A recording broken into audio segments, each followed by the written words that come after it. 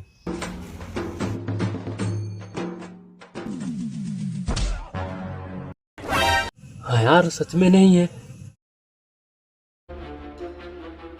साले गया तो गया, कहाँ गया साले?